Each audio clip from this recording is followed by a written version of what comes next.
Halo Sobat Web Close, pekerjaan seperti apa yang kalian geluti sehari-hari?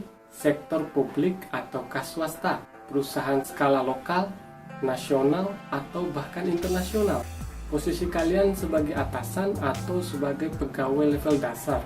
Apapun pekerjaan yang kita jalani, tidak akan pernah lepas dari yang namanya kinerja.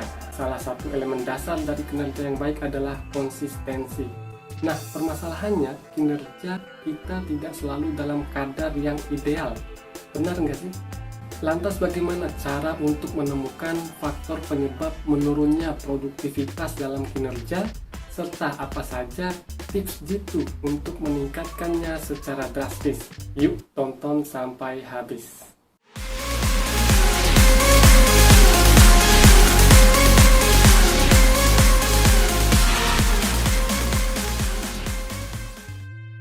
Sobat, saat kinerja kita bagus, biasanya nama kita disanjung dan bargaining position di mata atasan sangat kuat. Namun sebaliknya, jika seketika kinerja kita menurun, lingkungan sekitar kita seakan menatap dengan tatapan sinis. Kinerja bagus yang pernah ditorehkan sebelumnya bahkan bisa hilang seketika dari ingatan rekan kerja. Ibarat pepatah, karena nilai setitik rusak susu sebelangnya. Sekeras apapun rekan kerja ataupun atasan menatap sinis kepada kita, tetap saja yang paling tahu penyebab asal-usul ataupun motif menurunnya tingkat produktivitas kinerja kita, ya diri kita sendiri. Jika sobat sekalian masa bodoh dengan perasaan tidak nyaman yang dirasakan akibat penurunan produktivitas kinerja itu, maka akan semakin sulit untuk sobat keluar dan menemukan solusi yang tepat untuk segera mengatasinya. Jika kita telah dalam referensi, ada dua faktor yang menyebabkan bisa menurunnya produktivitas kinerja seorang pekerja, yaitu faktor eksternal dan faktor internal. Faktor eksternal erat kaitannya dengan manajemen kerja yang buruk, kepemimpinan yang tidak efektif, rendahnya moral pekerja, serta intimidasi di tempat pekerjaan. Sedangkan faktor internal mencakup stabilitas emosi, permasalahan rumah tangga, integritas, dan kontribusi keluarga. Solusi dari dua faktor itu pun dapat kita bagi menjadi dua, yaitu menghadapinya atau justru lari dari semuanya. Jika sobat berpikir untuk tetap tegar menghadapinya, maka sobat sangat cocok untuk 5 tips meningkatkan produktivitas kinerja yang akan kami sampaikan. Tapi sebelum lanjut, bagi yang belum subscribe, silahkan tekan tombol subscribe di bawah sebagai bentuk dukungan untuk keberlanjutan channel ini. Tips ini mengutip dari Catherine Sanford, seorang tutor yang fokus membahas karir dan sumber daya manusia. Yang pertama adalah tentukan tujuan yang jelas. Memiliki goal atau tujuan yang jelas merupakan dasar dari langkah pasti sobat ke depannya. Sobat punya sesuatu yang begitu dalam untuk mengendalikan setiap langkah. Tuliskan tujuan yang ingin sobat capai dalam jangka waktu panjang ataupun pendek. Kemudian, apa strategi yang paling realistis untuk mencapai setiap tujuan yang tertulis tersebut? Buat pada lembaran besar ataupun papan dan media yang sangat mudah untuk dibaca kembali. Tengok secara teratur tujuan yang tertulis tersebut. Pastikan sobat memahami kemajuan yang telah dicapai dan apa yang belum dicapai dalam jangka waktu tertentu.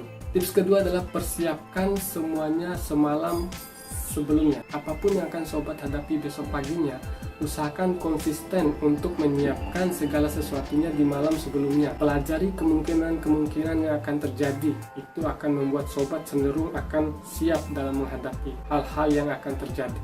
Biasanya seorang akan cenderung bersikap reaktif terhadap apa yang terjadi karena kaget dan tidak pernah menyiapkan diri dalam menghadapi situasi tersebut. Dampaknya sangat besar sekali terhadap fokus sobat dalam melakukan pekerjaan di hari tersebut. Jadi sebisa mungkin luangkan waktu malam sebelumnya untuk lebih siap menghadapi kemungkinan yang akan terjadi. Tips ketiga adalah membagi proporsi waktu. Pada setiap pagi, sejenak setelah berdoa untuk memulai pekerjaan, ada baiknya sobat perlu membuat rencana tindakan untuk 1 hari penuh. Apapun yang akan dilakukan selama jam kerja, sejak pagi hingga sore hari. Buatlah target tindakan yang rasional, yang bisa terrealisasi sesuai dengan kemampuan sobat di hari tersebut. Target tinggi boleh, tapi tetap harus realistis ya. Namun ada yang perlu diperhatikan dalam rencana tindakan itu, sobat wajib mengalokasikan sebagian waktu untuk dihabiskan bersama dengan rekan kerja saat istirahat ataupun sesaat setelah jam pekerjaan selesai. Fokus terhadap tujuan, tidak harus melupakan orang-orang yang ada di sekeliling lingkungan kerja sobat sekalian, karena atmosfer pekerjaan yang baik sangat ditentukan dari situ.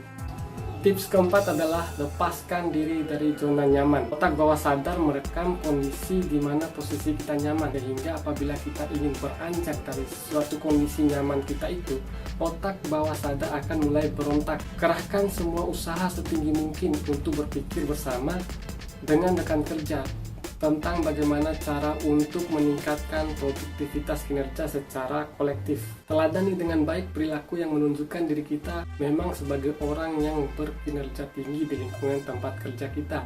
Bertindak kreatif dan inovatif dapat memastikan sobat berada di jalur terbaik untuk maju. Nah, tips terakhir adalah rayakan kesuksesan sobat. Sekecil apapun pencapaian yang sobat raih, yang pencapaiannya itu baik secara pribadi ataupun umum cukup membanggakan, maka sobat perlu merayakan itu.